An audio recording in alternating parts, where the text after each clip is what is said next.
up, people? Welcome back to the channel. Today we're doing another, technically episode 3 of how to choose your exercises for a workout. Now I clearly, if not clearly to you, I'm telling you clearly, I just got back from the gym. So, you know, I don't look cute for this intro, I just don't, but I look real. I'll give myself that, I look real. And can someone hear me out? Like, I feel like I can never do a messy bun, especially because my hair is like, I just have fine, slippery hair. But every time I am able to do a cute messy bun, it's like always just randomly on a whim in the gym. Like I did this in the gym and I was like, wait, it's kind of cute, not that, but this is decent. Anyways, I'm hyper because I'm still on my post-workout high, so if anything, you'll feel this good too at the end of this workout that I'm about to show you. But like I said, this is episode 3, so I already have one for an upper body workout, one for a quad and glute focused leg day, and now today I'm going to be sharing with you guys how I chose my exercises for a glute and hamstring day. And I think these videos are super helpful and super important because you always see a bunch of, especially for me, I'll just throw a bunch of workouts at you, but I totally understand the kind of disconnect of being like, okay, well, how did she even come up with this workout to begin with? So that is the purpose of this little series that I'm doing, to help you guys actually be able to formulate your own workout and to help you guys actually gain more foundational knowledge when it comes to being able to structure your own workout, because there is definitely strategy behind the workouts that I plan. I have an intention with why I'm doing certain exercises and when I do them within the workout. So I kind of touched on this in my previous leg day version, but there are 5 different movement patterns when it comes to leg day. We have a squat motion, we have a lunging motion, which I know are very similar, but they are different in the sense that a lunge is definitely a unilateral movement. It's going to require more stability and just it's going to fire slightly different muscles because of that single leg work. Next one is a hip hinge movement. We have a thrust or a bridge motion, and then we have an abduction motion. So today, since the focus is hamstrings and glutes, we're going to be focusing on specific movement patterns that are going to target those muscles.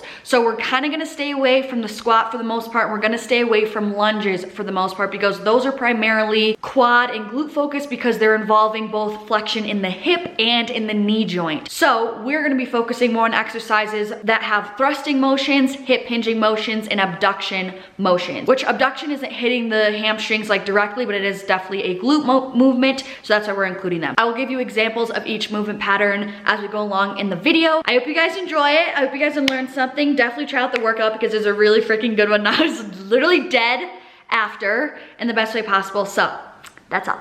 I'm just gonna address the elephant in the room that I know no one else noticed, but I noticed, and it's low-key a pet peeve of mine. I'm wearing the same freaking shorts as the last video that I did for this, but it's fine. It doesn't really matter.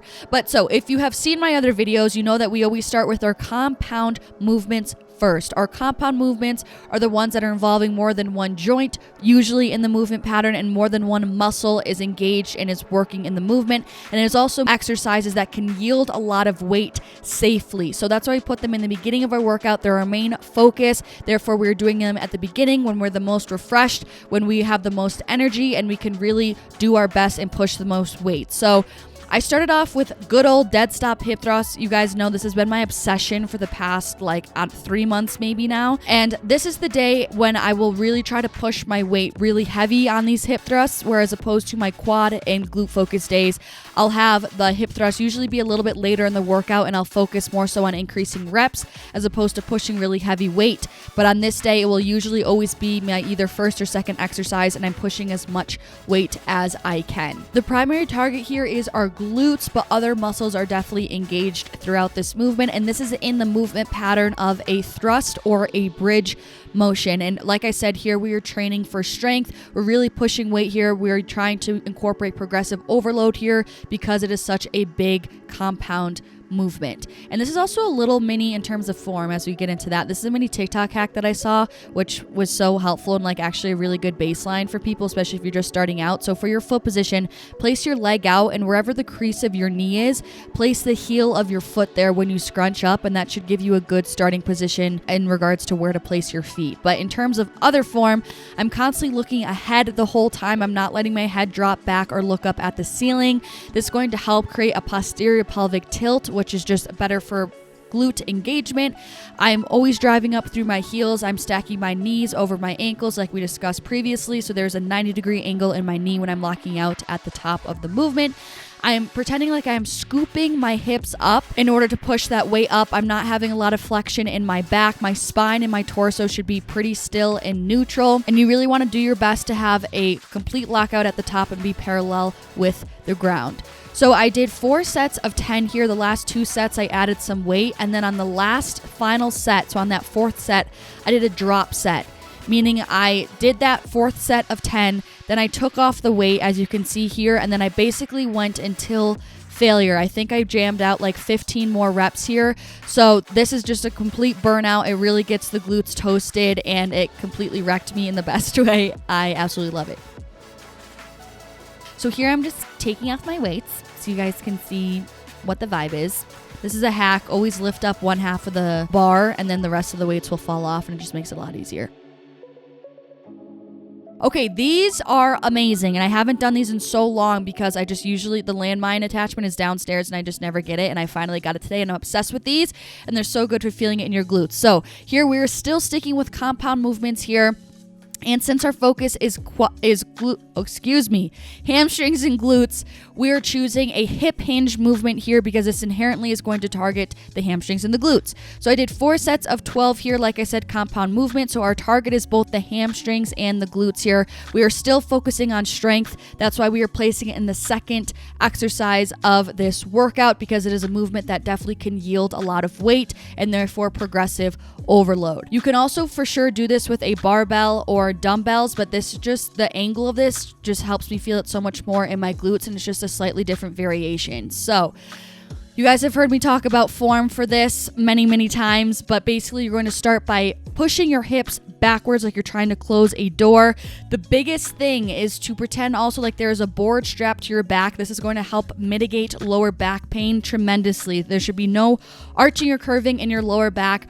And when you're pushing your hips back for as far as you can stretch back, you're going to be shifting the weight onto your heels, and then you're going to be driving up through your heels, squeezing your hamstrings, squeezing your glutes to get that weight up. Your hands should just be hooks for the weight. All of the power, all of the movement, all of the explosivity is coming up through your heels, through your hamstrings, and through your glutes. Now, the more bend you have in your leg, the more glute bias it's going to be. The straighter your leg is, the more hamstring focus it is going to be. So keep that in mind. I keep a bigger bend in my knee because I'm always trying to have this be majority glute focus for me. It's just the way that I like to train. Grip can be a little bit sketchy with this. As you can see, I have to kind of stop and re-grip it because it slips from my hand. I'm trying to use wrist straps here, which kind of help, but still, I don't know, my hands just get sweaty, so it's okay if you kind of need to stop to reset. That's why I'm stopping here. This is a great variation if you really struggle to feel it in your glutes, or if you're feeling a lot of lower back engagement. I definitely would recommend this variation. And also, if you still feel it in your lower back and your lower back is hurting, don't feel the need to go down super far. Usually that's because you're overextending past your, I guess, the mobility of and like the flexibility of your hamstrings and your hips. So go just until your flexibility and mobility allows. Don't feel like you need to touch the floor, especially if that's causing you to reach an extra bit by bending your torso more, as opposed to just stretching and pushing your hips back farther, if that makes sense.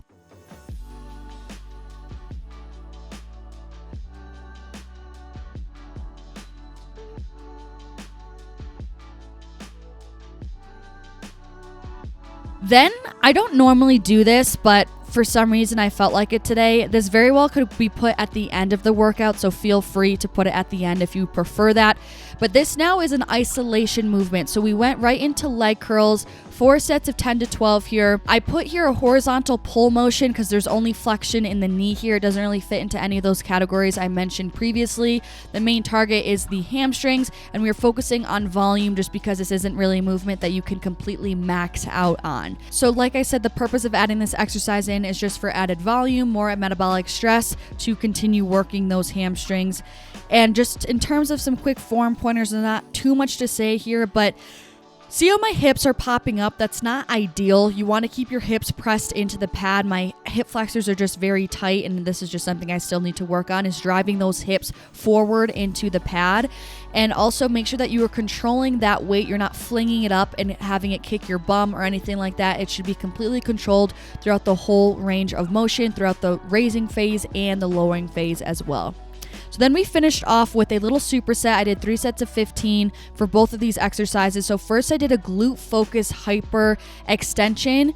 And as you can see, getting in here, my toes are pointed out at like a 45-degree angle, and I have a slight bend in my knee kind of to prep me, because similarly to that landmine stiff deadlift, like I said, if your legs, the straighter your legs are, I should say, the more hamstring bias it's going to be, the more bend you have in your knee, the more glute focus it's going to be. So I'm kind of prepping that by already having more of a bend in my leg to start with. So this is more as glute focused as it can be. And at 3 sets of 15, this is more so an isolation movement because we're primarily focusing on the glutes. The lower back and the hamstrings will definitely be engaged as well. For the movement pattern, I listed this as a hip hinge movement because we are hinging at the hips here, but it's not a compound movement like it was with the landmine exercise. And this specifically, again, is for volume because, again, this is not an exercise that yields really heavy weight. We're mainly just doing this to get more reps in and added volume on the glutes. So to make this more glute biased, because originally this is, as you can see, a lower back movement, you are going to be rounding your back and tucking your chin, which this is probably the only exercise I will ever tell you to round your back. But this is going to help shift the focus drastically away from your lower back and more towards your glutes. I'm always driving up through my heels again, trying to keep a slight bend in my leg throughout to make it more glute bias. And honestly, I feel like I don't need to go as high up as I am here. A shorter range of motion will also help to shift more of that focus onto the glutes. So play around with what feels right for you guys. I'm holding a 25-pound plate here at my chest just to increase some difficulty here.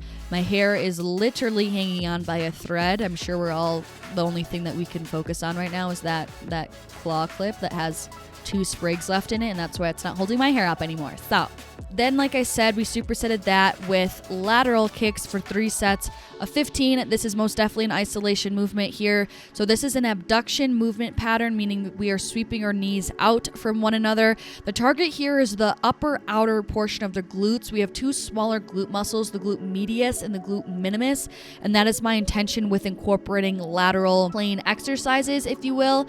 And this again is also just for added volume. I am not going super heavy here.